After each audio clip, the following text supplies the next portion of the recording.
1 litre പെട്രോളിന് ഒറ്റയടിക്ക് 74 രൂപയുടെ കുറവ്. കേൾക്കുമ്പോൾ ഞെട്ടലൊക്കെ തോന്നാം. പക്ഷെ നമ്മൾ ശ്വാസമടക്കി പിടിച്ച് കേൾക്കേണ്ട വർത്തമാനം അയൽരാജ്യമായ പാകിസ്ഥാനിൽ നിന്നാണ്. അമേരിക്കയും ഇറാനും തമ്മിൽ പെട്ടെന്നുണ്ടായ ചരിത്രപരമായ സമാധാന കരാർ ലോക സാമ്പത്തിക രംഗത്തെ തന്നെ മാറ്റിമറിച്ചിരിക്കുകയാണ്. ലോകത്തിന്റെ എണ്ണക്കപ്പലുകൾ പാസ് ചെയ്യുന്ന ഹോർമൂസ് കടലിടുക്ക് ശാന്തമായി. ആഗോള വിപണിയിൽ അസംസ്കൃത എണ്ണവില കുത്തനെ ഇടിഞ്ഞു. പാകിസ്ഥാൻ പോലും ഇന്ധനവില വൻതോതിൽ കുറച്ച് ആഘോഷിക്കുമ്പോൾ എന്തുകൊണ്ടാണ് ലോകത്തിലെ ഏറ്റവും വേഗതയേറിയ സമ്പദ് വ്യവസ്ഥയായ ഇന്ത്യയിൽ മാത്രം പെട്രോൾ ഡീസൽ വിലയിൽ മാറ്റം ഇല്ലാതെ തുടരുന്നത്? കേന്ദ്ര സർക്കാർ ജനങ്ങളെ പിഴിയുകയാണോ, അതോ ഇതിന് പിന്നിൽ വരാനിരിക്കുന്ന ഒരു വലിയ സാമ്പത്തിക സുനാമിയെ പ്രതിരോധിക്കാനുള്ള ഇന്ത്യയുടെ അതിശക്തമായ മാസ്റ്റർ പ്ലാൻ ഉണ്ടോ? അന്താരാഷ്ട്ര വിപണിയിലെ ഈ മഹാമാറ്റത്തിന്റെ പിന്നാമ്പുറ രഹസ്യങ്ങളിലേക്ക് നമുക്കൊന്ന് നോക്കാം. ആഗോള ഭൗമരാഷ്ട്രീയത്തിൽ കഴിഞ്ഞ കുറച്ച് ദിവസങ്ങളായി നടക്കുന്നത് വിശ്വസിക്കാൻ കഴിയാത്ത കാര്യങ്ങളൊക്കെയാണ്. നമ്മൾ ഇഷ്ടംപോലെ വാർത്തകൾ അതുമായി ബന്ധപ്പെട്ട് ചെയ്തു. വർഷങ്ങളായി ശത്രുതയിലായിരുന്ന അമേരിക്കയും ഇറാനും തമ്മിൽ ഒരു സമാധാന കരാറിലെത്തിയിരിക്കുന്നു. അതിന് പിന്നിൽ ഇപ്പോൾ ചില വിവാദങ്ങൾ നടക്കുന്നു. ഇതിന് നേരിട്ടുള്ള ഫലം ലഭിച്ചത് എവിടെയാണെന്നല്ലേ? അന്താരാഷ്ട്ര എണ്ണ വിപണിയിലാണ്. ലോകത്തിലെ ആകെ എണ്ണക്കടത്തിന്റെ 1/3 കടന്നു പോകുന്ന തന്ത്രപ്രധാനമായ ഹോർമൂസ് കടലിടുക്ക് ഇപ്പോൾ പൂർണ്ണമായും സുരക്ഷിതമാണ്. എണ്ണ വിതരണം സാധാരണ വിലയിലായതോടെ ആഗോള ക്രൂഡ് ഓയിൽ വില പാതാളത്തിലേക്ക് പതിച്ചു. അപ്പോൾ ഈ അവസരം മുതലാക്കി കടുത്ത സാമ്പത്തിക പ്രതിസന്ധിയിലും പണപ്പെരുപ്പത്തിലും മുങ്ങിത്താഴ്ന്നുകൊണ്ടിരിക്കുന്ന പാകിസ്ഥാൻ കഴിഞ്ഞ ദിവസം ഒരു അപ്രതീക്ഷിത പ്രഖ്യാപനം നടത്തി. പെട്രോൾ ലിറ്ററിന് 74 രൂപയും ഹൈസ്പീഡ് ഡീസലിന് 67 രൂപയുമാണ് അവർ ഒറ്റയടിക്ക് കുറച്ചത്. ഇതോടെ പാകിസ്ഥാനിൽ പെട്രോൾ ലിറ്ററിന് 373 രൂപയിൽ നിന്ന് 299 രൂപയായും ഡീസൽ വില 311 രൂപയായും കുറഞ്ഞു. ഇത് ഇന്ത്യൻ രൂപയിലേക്ക് മാറ്റിയാൽ ഏകദേശം 101 രൂപയും 105 രൂപയാണ്. കടുത്ത ദാരിദ്ര്യത്തിലൂടെ കടന്നു പോകുന്ന പാക് ജനതയ്ക്ക് ഇത് വലിയൊരു ആശ്വാസമാണ് എന്ന കാര്യത്തിൽ തർക്കമില്ല. പക്ഷെ ഇവിടെയാണ് ദശലക്ഷക്കണക്കിന് ഇന്ത്യൻ ജനങ്ങൾ ചോദിക്കുന്നത്. ആ ചോദ്യം ഉയരുന്നത്, പാകിസ്ഥാന് വില കുറയ്ക്കാമെങ്കിൽ സാമ്പത്തികമായി കരുത്തരായ ഇന്ത്യക്ക് എന്തുകൊണ്ട് വില കുറച്ചുകൂടാ? ഇന്ത്യൻ എണ്ണ കമ്പനികൾ ജനങ്ങളെ കൊള്ളയടിക്കുകയാണോ? യഥാർത്ഥ സത്യം എന്താണെന്ന് നമുക്കൊന്ന് പരിശോധിക്കാം.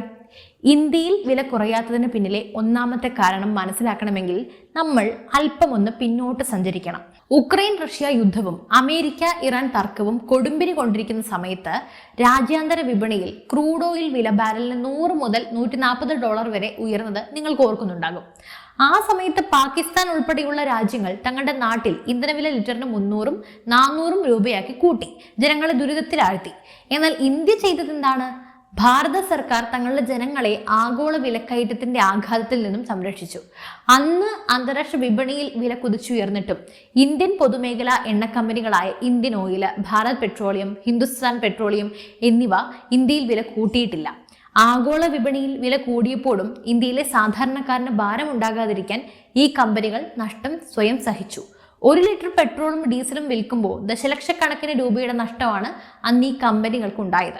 അന്ന് കമ്പനികൾക്കുണ്ടായ ആ ഭീമമായ മുൻകാല നഷ്ടം അത് നികത്താനുള്ള തന്ത്രപരമായ നീക്കമാണ് ഇപ്പോൾ നടക്കുന്നത്. ആഗോള വിപണിയിൽ വില കുറയുമ്പോൾ ലഭിക്കുന്ന ഈ അധിക ലാഭം ഉപയോഗിച്ചാണ് എണ്ണ കമ്പനികൾ അന്നുണ്ടായ തകർച്ചയിൽ നിന്നും കരകയറുന്നത്. രാജ്യത്തിന്റെ സാമ്പത്തിക അടിത്തറ ഭദ്രമാക്കാൻ ഈ കമ്പനികൾ സാമ്പത്തികമായി ശക്തിപ്പെടേണ്ടത് നമ്മളുടെ കൂടി ആവശ്യമാണ്, അനിവാര്യമാണ്. പാകിസ്ഥാനെ പോലെ അസ്ഥിരമായ ഒരു സമ്പദ് വ്യവസ്ഥയല്ല നമ്മുടെ രാജ്യത്തിനുള്ളത്. ദീർഘകാല അടിസ്ഥാനത്തിലുള്ള ആസൂത്രണമാണ് നമ്മുടെ രാജ്യത്തിൻ്റെത്, ഇന്ത്യയുടേത്. ഇന്ത്യയിൽ പെട്രോൾ വില കുറയാത്തതിന് പിന്നിലെ മറ്റൊരു പ്രധാനപ്പെട്ട ഘടകം നികുതി ഘടനയാണ്. കേന്ദ്ര സർക്കാരിന്റെ എക്സൈസ് ഡ്യൂട്ടിയും വിവിധ സംസ്ഥാന സർക്കാരുകൾ ചുമത്തുന്ന വാറ്റ് നികുതിയും ചേരുമ്പോഴാണ് ഇന്ധനവില നിശ്ചയിക്കപ്പെടുന്നത്. പലരും ഇതിനെ വിമർശിക്കാറുണ്ടെങ്കിലും ഇതിന്റെ പിന്നിലെ പ്രോ ഇന്ത്യൻ യാഥാർത്ഥ്യം നമ്മൾ കാണാതെ പോകാൻ പാടില്ല. ഈ നികുതി പണമൊക്കെ എങ്ങോട്ടേക്കാണ് പോകുന്നത്? പാകിസ്ഥാനെ പോലെ വിദേശ കടം വീട്ടാനോ ഭരണാധികാരികളുടെ ആഡംബരത്തിനോ അല്ല ഇന്ത്യ ഈ പണം ഉപയോഗിക്കുന്നത്. മറിച്ച് രാജ്യം ഇന്ന് സാക്ഷ്യം വഹിക്കുന്ന വൻകിട ഇൻഫ്രാസ്ട്രക്ചർ വികസനങ്ങൾക്കാണ്. ലോകോത്തര നിലവാരത്തിലുള്ള ഹൈവേകൾ, വന്ദേ ഭാരത് ട്രെയിനുകൾ, അതിവേഗ റെയിൽപാതകൾ, പ്രതിരോധ മേഖലയിലെ ആധുനികവൽക്കരണം എന്നിവയെല്ലാം നടക്കുന്നത് നമ്മുടെ ഈ നികുതി പണത്തിന്റെ കരുത്തിലാണ്. വിദേശ രാജ്യങ്ങളിൽ നിന്നും വൻ പലിശയ്ക്ക് കടമെടുത്ത് രാജ്യം നശിപ്പിക്കുന്നതിന് പകരം സ്വന്തം കാലിൽ നിൽക്കാൻ ഇന്ത്യയെ പ്രാപ്തമാക്കുന്നത് ഈ സാമ്പത്തിക നയമാണ്. അതുപോലെ തന്നെ പ്രധാനമാണ് ഡോളറിന്റെ മൂല്യം. അന്താരാഷ്ട്ര വിപണിയിൽ നിന്ന് ഇന്ത്യ എണ്ണ വാങ്ങുന്നത് അമേരിക്കൻ ഡോളറിലാണ്. രൂപയുടെ മൂല്യം ഡോളറിനെതിരെ ശക്തമായി നിലനിർത്താൻ റിസർവ് ബാങ്കും സർക്കാരും വലിയ ശ്രമങ്ങൾ നടത്തുന്നുണ്ട്. വിദേശ നാണ്യ ശേഖരം സുരക്ഷിതമായി സൂക്ഷിക്കേണ്ടത് രാജ്യത്തിന്റെ സാമ്പത്തിക പരമാധികാരത്തിന് അത്യാവശ്യമാണ്. പെട്ടെന്ന് വില കുറച്ച് വിദേശ നാണ്യം ധൂർത്തടിക്കുന്നത് ഇന്ത്യയുടെ ശൈലിയല്ല. നമുക്ക് പാകിസ്ഥാന്റെ കാര്യം തന്നെ എടുക്കാം. ഒരു വെള്ളിയാഴ്ച രാത്രി കൊണ്ട് 74 രൂപ കുറയ്ക്കാൻ അവർക്ക് സാധിച്ചെങ്കിൽ അതിന്റെ അർത്ഥം മുൻപ് അവർ ജനങ്ങളെ അത്രമാത്രം ചൂഷണം ചെയ്തിരുന്നു എന്നാണ്. മുൻപ് അമേരിക്ക ഇറാൻ തർക്കം കാരണമുണ്ടായ എണ്ണ പ്രതിസന്ധിയിൽ പാക് സമ്പദ് വ്യവസ്ഥ പൂർണ്ണമായും തകർന്നിരുന്നു. അന്താരാഷ്ട്ര നാണയ നിധിയുടെ കർശന വ്യവസ്ഥകൾക്ക് മുന്നിൽ മുട്ടുകുത്തിയാണ് അവർ മുന്നോട്ട് പോകുന്നത്. എണ്ണവില കുറഞ്ഞത് താൽക്കാലികമായ ഒരു ആശ്വാസം മാത്രമാണ്. എന്നാൽ ദീർഘകാല അടിസ്ഥാനത്തിൽ പാകിസ്ഥാന്റെ സാമ്പത്തിക ഭദ്രത ഇപ്പോഴും വലിയ ചോദ്യചിഹ്നമാണ്.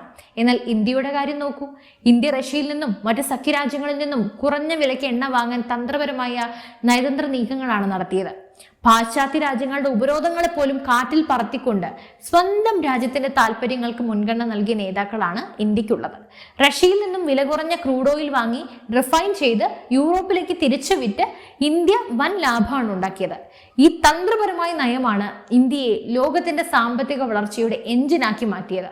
ഇനി നമുക്ക് ഏറ്റവും ഒരു ആകാംക്ഷകരമായ ചോദ്യത്തിലേക്ക് കൂടി വരാം. ഇന്ത്യയിൽ ഇനി പെട്രോൾ ഡീസൽ വില കുറയാൻ സാധ്യതയുണ്ടോ എന്ന്. വിപണി വിദഗ്ധർ നൽകുന്ന സൂചനകൾ വളരെ പോസിറ്റീവാണ്.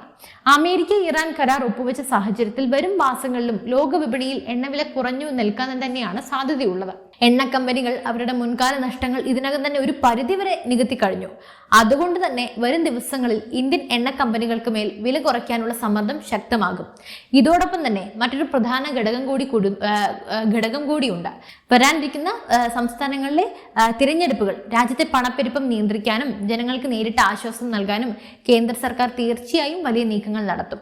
അടുത്ത മാസങ്ങളിൽ ഇന്ത്യയിലും പെട്രോളിനും ഡീസലിനും ലിറ്ററിന് 5 രൂപ മുതൽ 10 രൂപ വരെ കുറയാൻ ശക്തമായ സാധ്യതയാണുണ്ടെന്നാണ് വിപണിയിലെ പുതിയ റിപ്പോർട്ടുകൾ സൂചിപ്പിക്കുന്നത്.